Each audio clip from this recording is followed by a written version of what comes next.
कैसे हैं? बढ़िया। अब इंतजार की घड़ी खत्म। चलिए, बहुत बहुत बेसब्री से आप लोग का इंतजार था कि सर केमिस्ट्री क्यों नहीं पढ़ा रहे हैं। कुछ सिस्टम फॉल्ट की वजह से हमने देर किया, और देर ही भले लेकिन अच्छा से सीखिए।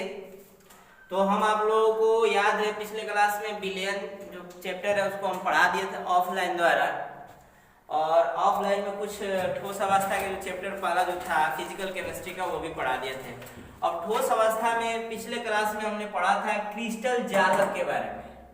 क्रिस्टल जालक, क्रिस्टल जालक का मतलब होता है जाल।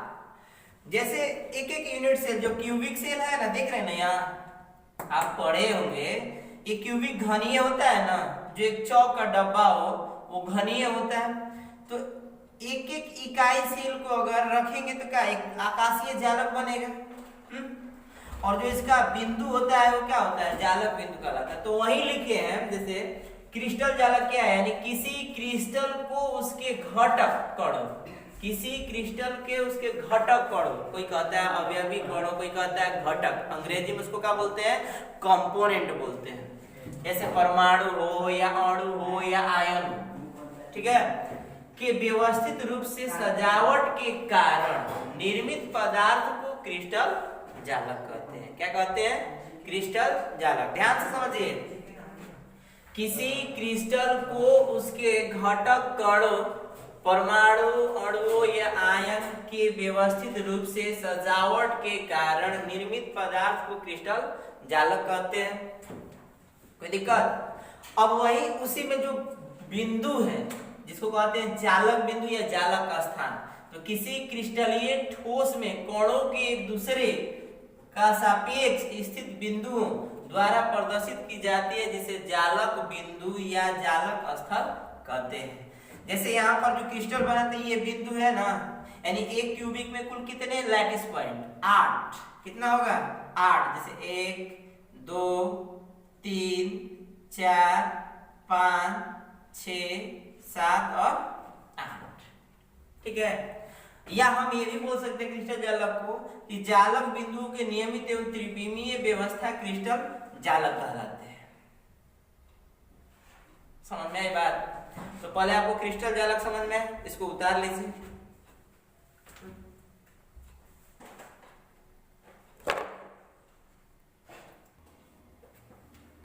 स्क्रीनशॉट ले लिए? चलिए अब इसको मिटाते हैं। अब देखिए क्रिस्टल जालक की विशेषताएं क्या है, यानी क्रिस्टल जालक की विशेषताएं निम्नलिखित है। कौन कौन? जालक की कुछ कैरेक्टर होना चाहिए ना, कुछ प्रॉपर्टी होना चाहिए। पहला होता है कि जालक का प्रत्येक बिंदु, जालक का प्रत्येक बिंदु जालक बिंदु या जालक स्थल कहलाता है। जो छोटे छोटे ये बन रहे थे ना, उसी को हम जालक बिंदु या जालक स्थल कहेंगे, ठीक है। दूसरा ये है कि क्रिस्टल जालक में प्रत्येक बिंदु एक घटक कण, चाहे वो परमाणु के रूप में हो या अणु के रूप में हो या आयन के रूप में हो, उसको हम व्यक्त करेंगे। हाँ, क्रिस्टल में जालक का जो प्रत्येक बिंदु है, जो प्रत्येक घटक है, वो कण है, वो परमाणु के रूप में भी हो सकता है, अणु के रूप में भी हो सकता है और आयन के रूप में भी हो सकता है।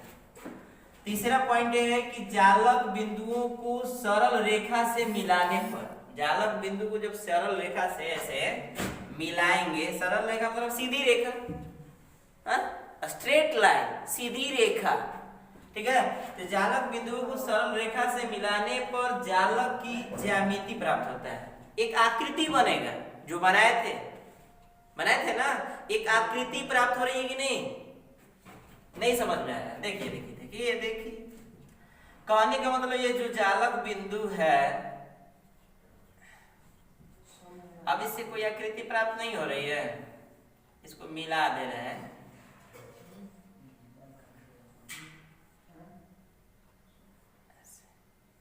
आकृति प्राप्त नहीं हो रही है, घनीय आकृति बन जा रही है, बन रही है ना। समझ में आ रहा है कि नहीं विशेषताएं? बोलिएगा। ठीक है। तो ये 3 इसका कैरेक्टर हुआ है। किसका? क्रिस्टल जालक का। अब है कि क्रिस्टल जालक जब पढ़ रहे हैं तो केवल 14 गो त्रिविमीय जालक संभव है। क्या गो? 14 गो, ठीक है। और 14 गो जो बनता है वो 1884 ईस्वी के करीब में ब्रेवस आया था, इसलिए उसको नाम बोल दिया ब्रेवस जालक। यानी कि 14 त्रिविमीय जालक संभव है, उसे क्या कहते हैं? ब्रेवस जालक। यही ना बताए थे हम 6 मई को, याद है कि हम आएंगे और 7 मई से केमिस्ट्री प्रारंभ करेंगे। लेकिन कुछ बच्चों ने रिक्वेस्ट किया कि sir how to balance in a chemical equation, तो थोड़ा सा बताना पड़ा, ठीक है।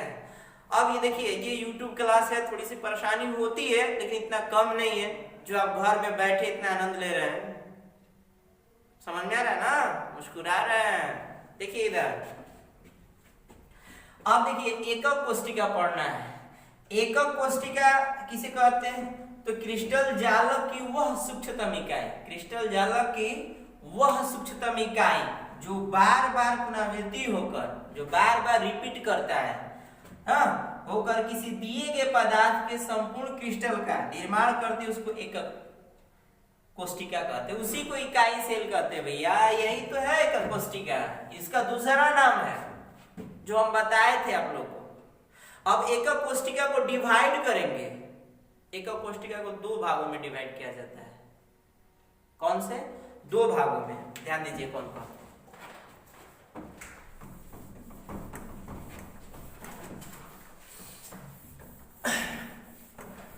पढ़िए, कुछ बुक भी पढ़िए, ठीक है।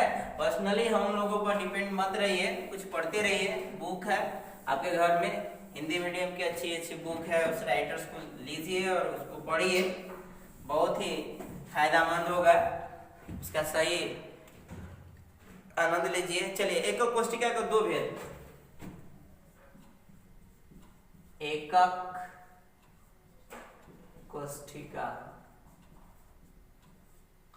2 प्रकार के होते हैं, 2 प्रकार के होते हैं।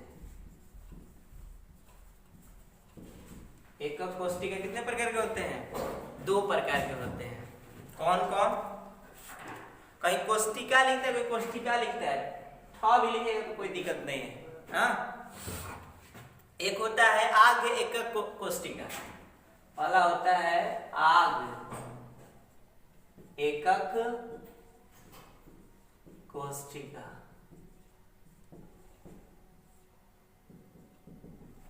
क्लियर है?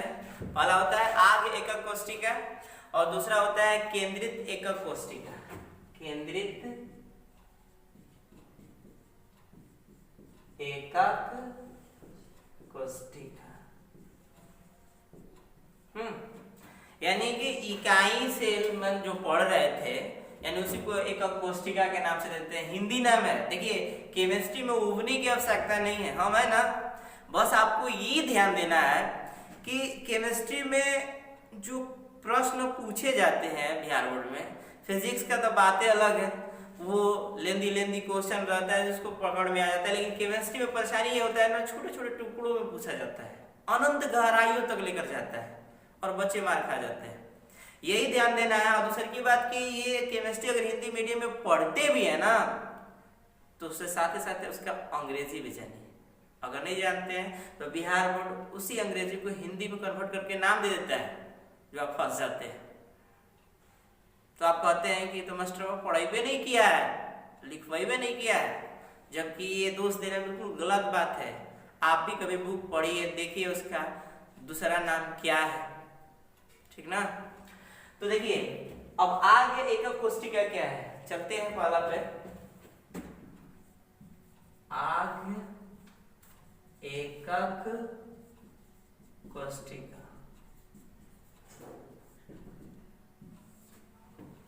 टॉपिक डाल लीजिए, समय दे रहा भरपूर, पूछेंगे भी, बोल दे।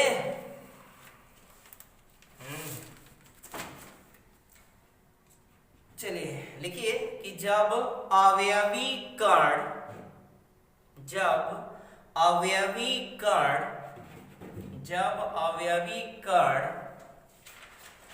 एकक कोष्टिका के जब अवयवी कण एकक कोशिका के केवल कॉर्नर पर उपस्थित हो, केवल कॉर्नर पर उपस्थित हो, केवल कॉर्नर पर उपस्थित हो, तो उसे आज्ञ एकक कोशिका कहते हैं।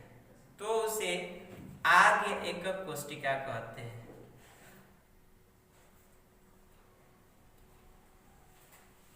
तो उसे आज्ञ एकक कोशिका कहते हैं।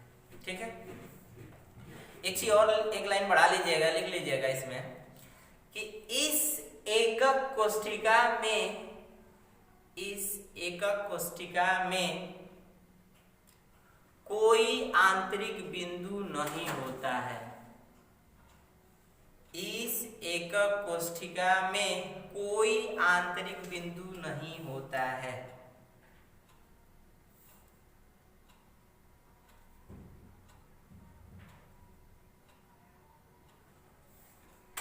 क्लियर है? ध्यान दीजिए, 4 डायग्राम हम आपको दिखा रहे हैं।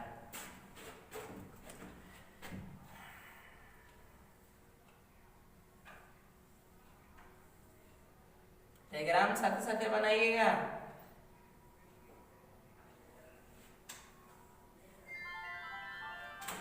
एक घन टाइप के है, दिखाई दे रहा है ना? इधर आ जाए,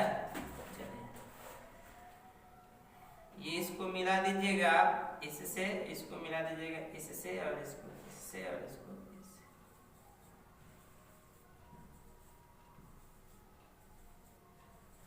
ये आपका सिंपल हो गया, सिंपल। या इसी का नाम होता है, बुक में नया नाम दिया है, प्रिमिटिव।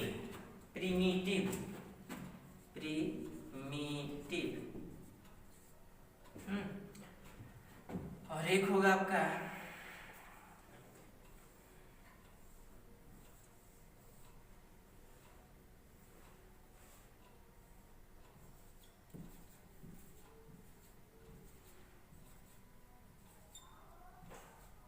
अब फेस पर एफसीसी, यानी कि फेस सेंटर्ड से, फेस पर कितना हो जाएगा? 1 2 3 4 5 और 6, यानी इसको शॉर्ट में बोल सकते हैं एफसीसी। ठीक है, एक होगा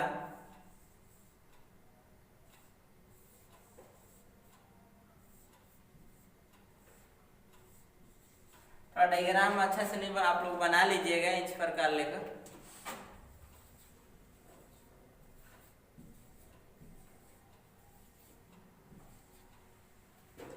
तो होगा बॉडी सेंटर से, इसको कहते हैं BCC। ठीक है, कोई दिक्कत? Body centred cell. और एक लास्ट बना दीजिएगा,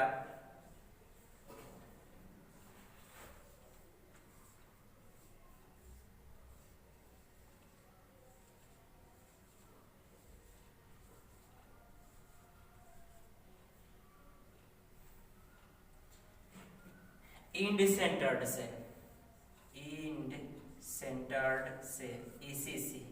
ECC में होता है आमने सामने, कोई भी फेस के आमने सामने होता है। एक ऊपर रख सकते हैं तो एक नीचे रख सकते हैं। उतार लीजिए, उतार लीजिए।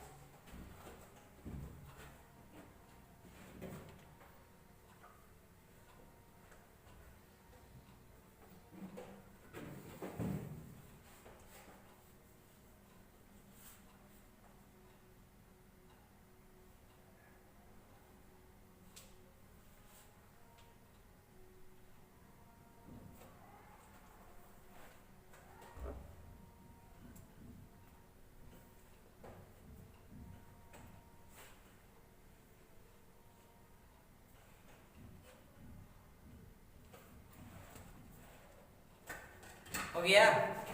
अब ध्यान दीजिएगा, यानी आगे एकक कोष्टिका के अंतर्गत क्या हम लिखवाए हैं, इसमें कोई आंतरिक बिंदु हुई भी नहीं करता है, तो आंतरिक बिंदु में आपका यही डायग्राम आ गया ना सिर्फ है, इसमें तो आंतरिक बिंदु है, तो आगे एकक कोष्टिका नहीं होगा।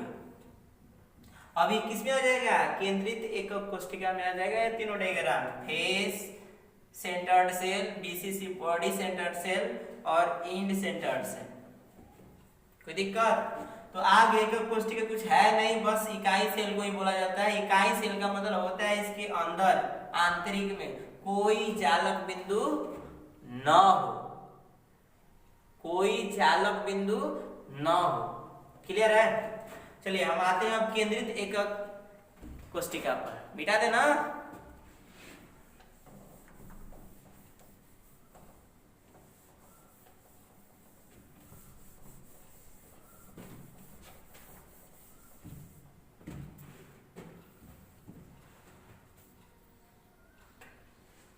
चलिए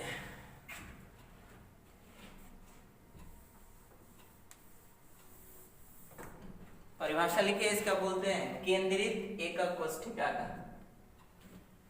केंद्रित एकक कोष्टिका का लिखिए,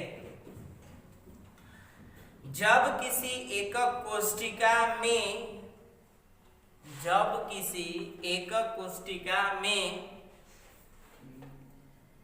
एक या अधिक, एक या अधिक घटक कण, घटक कण, घटक कण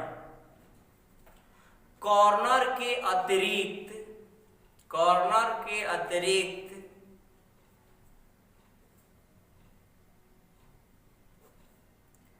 अन्य स्थितियों पर भी, कॉर्नर के अतिरिक्त अन्य स्थितियों पर भी उपस्थित रहते हैं, उपस्थित रहते हैं, उपस्थित रहते हैं, तो इसे, तो इसे, तो इसे केंद्रित एकक कोष्टिका कहते हैं, तो इसे केंद्रित एकक कोष्टिका कहते हैं। यानी कहने का मतलब कि जो हम इकाई सेल बनाए थे,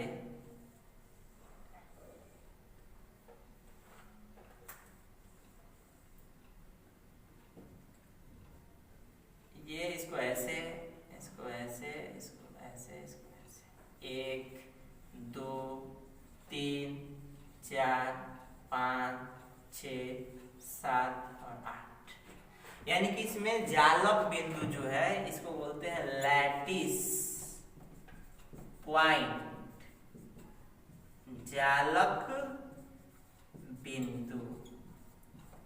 यानी इसमें जालक बिंदुओं की टोटल संख्या कितनी है, 8 है। कितना है, 8। तो एक केंद्रित एकक कोष्टिका में कह रहा है कि कॉर्नर के अतिरिक्त, कॉर्नर मींस होता है कोना, अरे एक गो कोना, 2 गो कोना, तो क्या गो कोना है, 8 गो कोना है। जब 8 गो कोना, इसके अतिरिक्त जो बिंदु बनता है ना, उसी को कह रहा है केंद्रित एकक कोष्टिका है। और केंद्रित एकक कोष्टिका को 3 भागों में बांटा गया है, वहीं अभी पता है face centred cell, body centred cell और तीसरा का नाम एंड सेंटर्ड सेल। तो लिख लीजिए, लिखिए यहां से कि केंद्रित एकक कोष्टिका 3 प्रकार के होते हैं। केंद्रित एकक कोष्टिका 3 प्रकार के होते हैं। पहला, हिंदी नेम देखिए, हिंदी नेम तो याद हमको भी बहुत कम रहता है। पहला है अंतः केंद्रित एकक कोष्टिका, अंतः केंद्रित एकक कोष्टिका, जिसको अंग्रेजी में बोलते हैं body centred unit cell, short में इसको हम बोल सकते हैं बीसीसी। दूसरा होता है आपका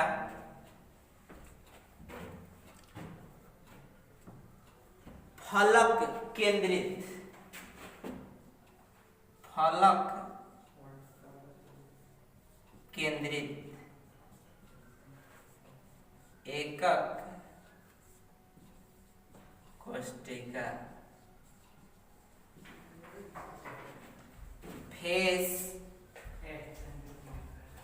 सेंटर्ड यूनिट सेल, जिसको शॉर्ट में बोल सकते हैं एफसीसी। ठीक है, और एक लिख दे। तीसरा जो होगा उसका नाम होता है अंत्य केंद्रित एकक कोशिका, अंत्य केंद्रित एकक कोशिका, end centred unit cell. Ram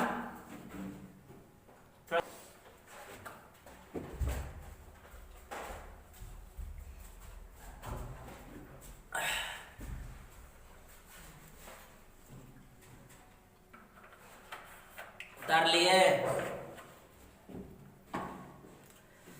हाँ, गर्मी का मौसम है, प्यास तो लगती है ना। चलिए, तो केंद्रित एकक कोशिका तीन प्रकार के हुए, कौन कौन, एक बार पुनः रिकॉल कर लेते हैं। अंतः केंद्रित एकक कोशिका, बॉडी सेंटर्ड यूनिट सेल यानी कि बीसीसी, फलक केंद्रित एकक कोशिका यानी फेस सेंटर्ड यूनिट सेल यानी एफसीसी, और तीसरा है अंत्य केंद्रित एकक कोशिका, end centred unit cell. Clear है? तो चलिए हम पहला परिभाषा लिखाते हैं, किसका, अंतः केंद्रित एकक कोशिका का। ये इसको उतारिए पहला,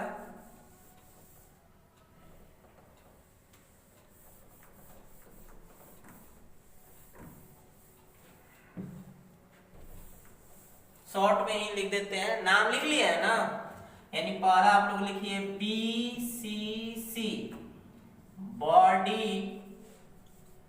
सेंटर्ड सेल।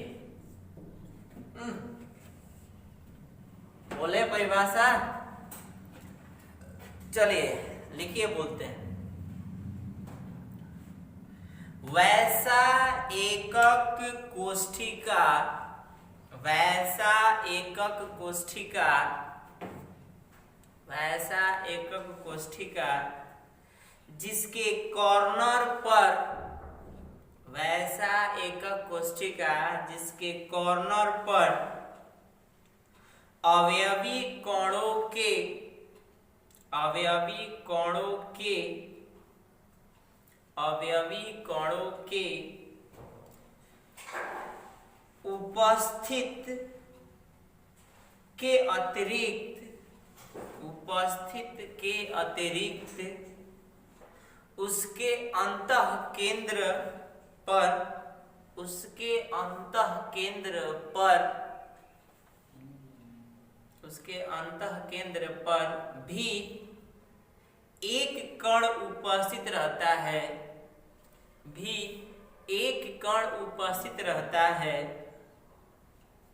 एक कण उपस्थित रहता है, अंतः केंद्रित एकक कोशिका कहलाता है, अंतः केंद्रित एकक कोशिका कहलाता है। डायग्राम बना लीजिए, यानी कि एक यूनिट सेल बनाइए यानी इकाई सेल,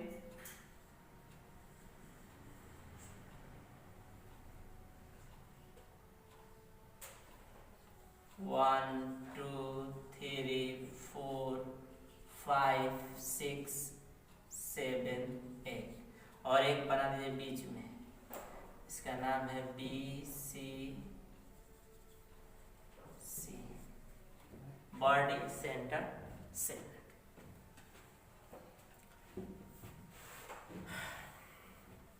ओके, चलिए दूसरा लिखिए फटाफट। डिफिनीशन है FCC, फेस सेंटर्ड सेल।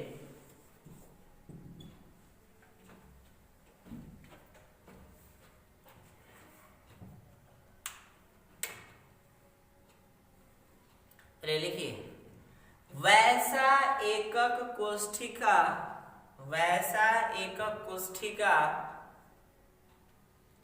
जिसके सभी, वैसा एकक कोष्ठिका जिसके सभी कॉर्नर पर, जिसके सभी कॉर्नर पर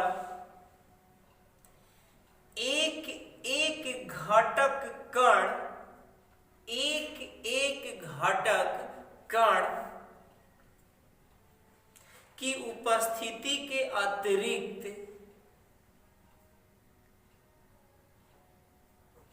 के उपस्थिति के अतिरिक्त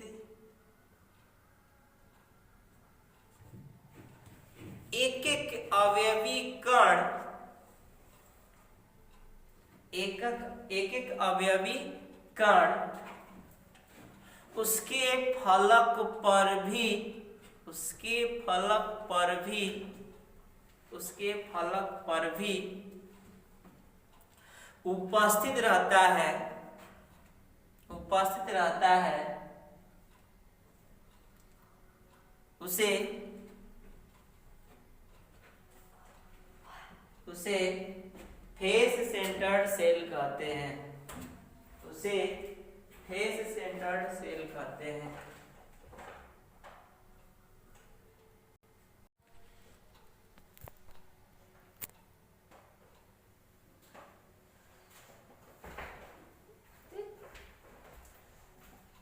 हो गया। अब देखिए इसका डायग्राम बनेगा,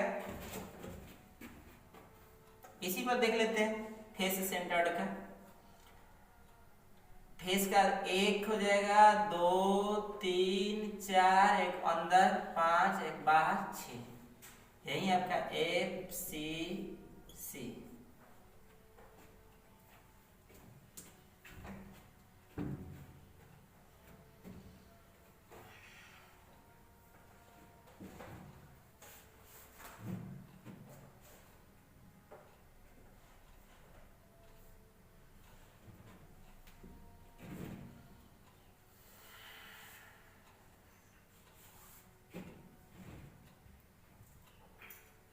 अब देखिए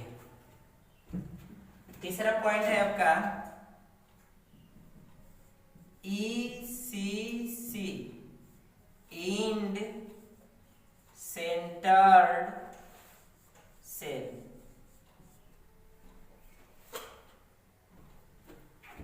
लिखते जाइए, लिखते जाइए, पूरा लॉकडाउन में एकदम परिभाषा याद करते रहिए, मस्ती में झूमते रहिए। लिखिए, बोले वैसा एकक कोष्ठिका, वैसा एकक कोष्ठिका जिसमें 8 जालक बिंदु, जिसमें 8 जालक बिंदु कॉर्नर पर, 8 जालक बिंदु कॉर्नर पर तथा एक जालक बिंदु, तथा एक जालक बिंदु, तथा एक जालक बिंदु किन्हीं 2 विपरीत फलकों के केंद्र में, तथा एक जालक बिंदु किन्हीं 2 विपरीत फलकों के केंद्र में उपस्थित रहता है, उपस्थित रहता है, उसे इंड सेंटर्ड सेल कहते हैं, उसे इंड सेंटर्ड सेल कहते हैं। यानी इसका डायग्राम बस यही हो जाएगा, सामने सामने 8 हो गया, एक सामने सामने यहाँ, इसको कह देंगे ECC, end centred centred cell. चलिए आज की क्लास यहीं तक, ठीक है। फिर हम लोग आएंगे क्रिस्टल सिस्टम में, तब तक के लिए धन्यवाद।